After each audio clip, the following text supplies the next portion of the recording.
kale nawe nyewe kulikayo ewa kubanga mbadde wangi otambulira mu byalo gw'otambulira mu nnyonyi no anti nagenda ne ngamba abantu nti kamiliyoni wa bonna abantu abamu ne balowooza mu just kwesudia naye realistically bw'oyogera ekigambo ng'okikakasa kiteekeko n'ebikolwa so ganakiteeseeko ebikolwa so naye ate neebaza katondayo kola nsonga bangi balyagadde okubanga batambula bati naye tebasobola olw'embeera yonna abamu balwadde abala tebalina music abatuusaayo naye nga byonna bijja kutereera tuba tuli awo ebweru gye wagenda amawulire ne gatandika ositambula ge tutamanyi ne tugaba tujja mulinda akomewo neno tubimwebuulize mbu kamiliyoni asize mu kkobera no ogambe bye South Africa waliwo ekyo ebyaliwo of course ng'omuntu kulansoka twatuuka ku hotel awo nga tugenda performing then abapoliisi ne bajjaawo nga baquestioninga bambuza ku bintu bya zaina naye njanzikize atula ku TV nti ebintu bya zaina biri mu kooti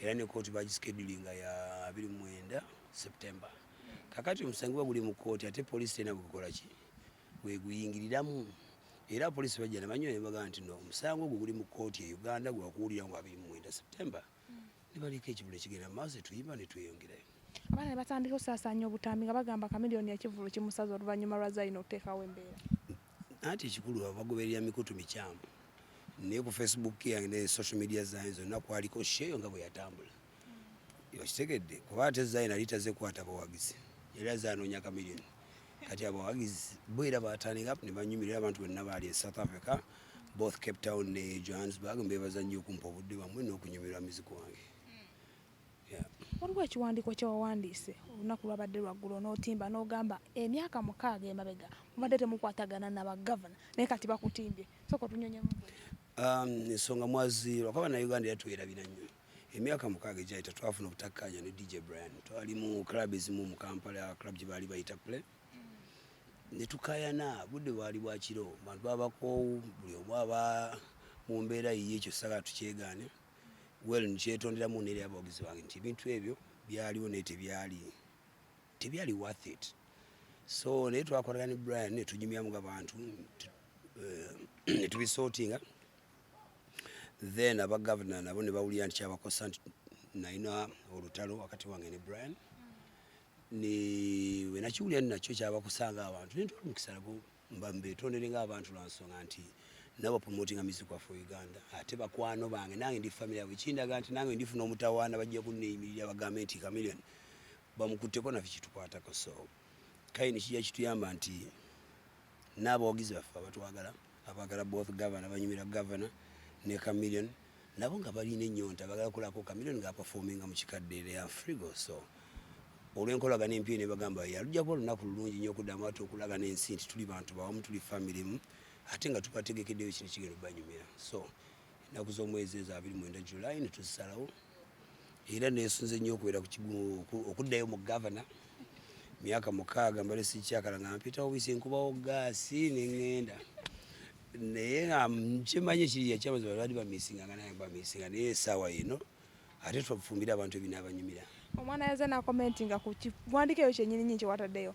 n'agamba tekatusibe kati kamiliyoni kino kibaweeredde kubwerera nti beesonyiye no governor is a business ne kamiliyoni business so governor terina ekigendera kyagala kukozesa muntu bino tetuli mu ssomero nti baira ebibiina bino kitwalubiridde kuzzaawo nkolagana ku lwansonga ffene tuli bamugaso eri industry yes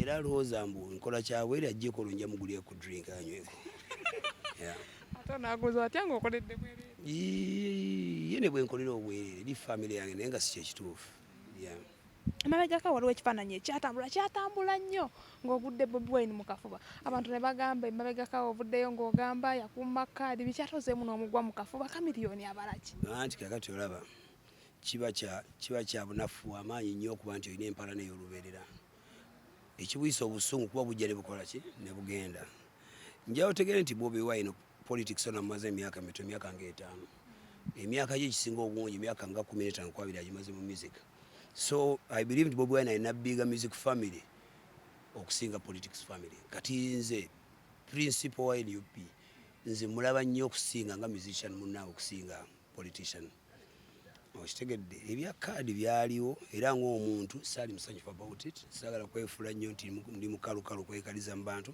saakisanyukira. Naye ate kiki ennyo kati bwe mba munyigira nti teyampa kaadi, kati Kasita yampa kaadi ya kamiliyoni, nkyali mulamu, nkyalina ebintu bingi bye nsobola okukolera eggwanga. Siri bano ba politicians abaagala okwesiba ku bintu bw'abeerawo nti bamumye kaadi agenda kuddayo akaba amaziga, era abantu babyogera naawe nga tumuvudde mu kalulu nti akalulu kamiliyoni kye kaamukola. Muganda wange ebyo abapolitician bali abeewola ssente n'atunda ennyumba ye olwokuba agenda kukola campaign. Nze ebyange yali laavu y'abantu. So ku nkomerero ya byonna, era siba kubuuza ku Bobi Wine, yali birthday yawe yampita, nze ya muntu yawe gwe yasooka okuyita personal invitation n'agimpa. Saamanya kumanya nti Bobi Wine agenda kubaayo. So we nali nnyimba bwe ne mulengera mukwano gwange twatoba naye musically. Akalulu katukayisola twawula. Ne ngenda ne mubuuza kuba ate siba mubuuza ate mwali kitutte nnyo. So kati saagala ate mugaye nti ndi wampisa nze yagenda n'abuuza ku kyali wange. Bawagizi abali abasinga beesunga bagamba singa kamiliyoni addamu n'akolayo kakolabo konna ati Lisi ne Bobi enkolagana eri neddawo eya business eya music ne tuva mu politics. Ekyo kyali nyumidde nnyo abawuliriza n'eggwanga ne music aso kifuna bulungi nnyo, naye obudde bwakyo naawe butuuse nakyo kinaatuuka. Naye as per now nina byenkola naye alina byakola. Okitegeera ate ebintu ebimu tetujja biteekamu Katonda si yabiteeseewo, Katonda bana bakiteeseewo kinaabeera. Akasembayo kunze ebya Uma byogerako kigwenga kamini. Ebya Uma bikyalimu emivuyo mingi, emivuyo gimu egiri ate nga sinze njogeddeko buli namwe mwena mugiraba. Abantu buli omu ayagala entebe eyo, ate buli omu ayagala ebifo, naye nze nalowooza nti kisinga obukulu biki mugenda okukolera music ku Uganda mu bifo ebyo. Nyankujukize nze natandika ekibiina ekyo nga nkiyita Save Uganda Music, ne bakikyusa erinnya kuba tekyaliko bwannannyini. Natandika kibiina era ebigendererwa byali clear, lwankubadde Uma eyongeddeko ebyabyo. Nze naali bakubiriza okugamba nti no tulage ekifaananyi ekituufu mu bantu, kola nsonga banaatulaba nga ate ne mu Uma muzzeemu ebintu ebyagala okufaanana nga politics, olubigenda tutama abantu. Kubanza okusinza byempulira owulira nga baga nti ate Uma simanyi ogwo mulonda, simanyi oyo wa opposition, simanyi ono. How does politics change? Okugamba mu musicians bonna abalubira ebifo mu Uma, don't politicize Uma. Uma mugireke nga Uma kibiina ky'abayimbi. Abo abantu abeegwa amalakalaka naga nti simanyi gundi wa NRM, simanyi gundi wa gundi, oyo corrupt tumwagala mu Uma. Kulwa nsonga bigenda twawula. Olojja kutandika okubuuzibwa nti gwani munze Joseph Mayanja NRM, nze King Sahamani Sulu UPC. Kati bwe nataka okweyongerako amannya nga tubirese mu music, my dear friend. Ate nekisinga okuwunyisa abantu abakaanira ebifo ebyo baagala bukulembeze, basooke beekulembere mu ndowooza. N'abali mu bukulembeze basooke beekulembere mu ndowooza. Although I still believe nti buli muntu agwanidde okuvaawo n'omulala addewo. Okitegere buli muntu alina idea. Naye kati ate ekisinga okunsasa mulimu abagamba era bino si byanfuna, si byanfuna, lwaki balwanira ebifo ebyo. Balina kuba ngoma. Nze nina Aliyonayina n'ennamba eringa association namba, era bwenkera nempita abayimbi bange bentonzeewo ne begenda okutondawo n'abe batondawo mba ne association namba. Otutunuulira kamiliyoni okusingira ddala tumulaba ng'omuyimbi omunene kuba ye number 1 we Uganda. Ndi muyimbi munene. Omuyimbi omunene. Nga bonoga ndaba ng'enjovu ennene. Eba nnene sokukize nti nnene abijukuli ekiddamu. Wetulaba kamiliyoni tumulaba omuyimbi omunene owe Uganda gwe tuyinawo East Africa ye namba 6. Tewali yawo mugyewo. Mukama wange abasinga bategese concert abantu beebuuza kamiliyoni ebya concert yabivaako twakoma ku valu. Kakati nze magni tunyatuukako n'okulekeramu n'abalala. Kulwa nsonga bwe naamaamira industry eno n'enkoko bwe maamira ennyo amagi gafa agamu. Kakati olina okuwamu space. N'abalala basooke bannabo bakole kibeeyi, banamala okweyiya nga nange nzija. Akasembayo wali South Africa producer omu n'avaayo n'akuba endulu neyeekubira omulanga n'agamba bayimbi mu muyambe mumusondere ku ssente bamugoba mu studio omukulu producer EDD. Omuyambi otya Kamilio wabiwuliddeko ye? Ebintu bya EDD nabiwulira era byannaku, naye si supporting nnyo bintu ebyo kuba nti omuntu amala bituusa ku TV ate n'akuba emiranga n'amala okwanika emizina gy'aba producers. Ekyo nja kyongamba edidi kuba muto wange mukwano gwange. Siraba lwaki omala okwebula okutuuka wate n'oyita abantu. Kwata essimu y'okubiri bakyaliibo wakubire, yes kibi maybe tulina emitima gyanjawulo, abalala gy'abakaluba abalala migonvu, naye nze omuntu yenna yina nga ayagala muyambeko ng'omuntu. Tolina malagenda ku TV ate kunkubira nduulu. Nkubira essimu bamanyi n'ewange. Okitegeera ntuukiryo nga mekamiri kino kinkuttemukko.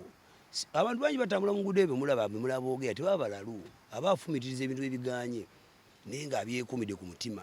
So nze mbuulirira ne ba producers abalala bakwano bange kuba si yasoose ne ba artist abalala okuweesa industry yaffe ekitiibwa ebizibu ebimu mu bituukiriye ku bakyali bammwe. Ojjaga nti bakubanja rent wa million 4.5 nga bw'oyita mu bayimbi bakwano bo b'okolagana nabo ne batokokolera music ng'okolagana nabo nga bakwano bo abantu bataano waso kimala. Naye kati ogenze ku TV owewudde industry yammwe bye byosanga ngaga nti abayimbi tebeesobola olwokuba gw'omu olaze obuteesobola. Naye nga eridi naye mugamba bw'abanga akyaneetaaga okubimuyambako nze ndi ready ajja ntuukire mu nsonga eyo nga bwe mulagiridde so sigenda ku TV kumpitya ku TV.